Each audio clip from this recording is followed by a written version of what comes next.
ഒരു കാര്യം വ്യക്തമാണ്.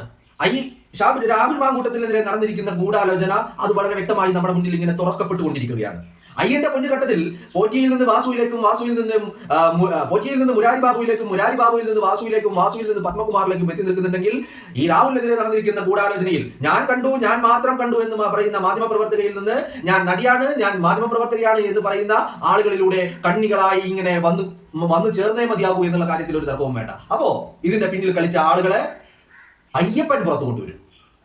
കാരണം അയ്യപ്പന്റെ സ്വർണം കട്ടവർക്കെതിരെ ശബ്ദിച്ചതിനാണ്, അല്ലെങ്കിൽ ആ അയ്യപ്പന്റെ സ്വർണം കട്ടവരുടെ കുറിച്ചുള്ള ചർച്ചകളെ ഒതുക്കുവാൻ വേണ്ടിയാണ് അയ്യന്റെ ഭക്തനായ രാഹുലിനെ വേട്ടയാടിയത് എന്നുള്ള ഒരു പരിഗണന അയ്യന്റെ മുന്നിലുണ്ട്. അതുകൊണ്ട് അയ്യപ്പൻ തന്നെ ഇവരെ ഇങ്ങനെ വരിവരിയാക്കിയിട്ട് പോറ്റിയും ബാബുവും വാസുവും പത്മകുമാറും ഇങ്ങനെ ക്യൂ നിന്ന് വരിവരിയായി വന്നതുപോലെ ഞാൻ കണ്ടു, ഞാൻ മാത്രം കണ്ടു എന്ന് പറഞ്ഞവരിൽ നിന്ന് തുടങ്ങി ഞാൻ നടിയാണ്, ഞാൻ മാധ്യമപ്രവർത്തകയാണ് എന്ന് പറഞ്ഞവരിലൂടെയുള്ള ആ വരി നമ്മൾക്ക് കാണാൻ കഴിയും. അതിന് കാലം അധികം ദൂരമല്ല എന്നുള്ളത് മാത്രമേ പറയാനുള്ളൂ.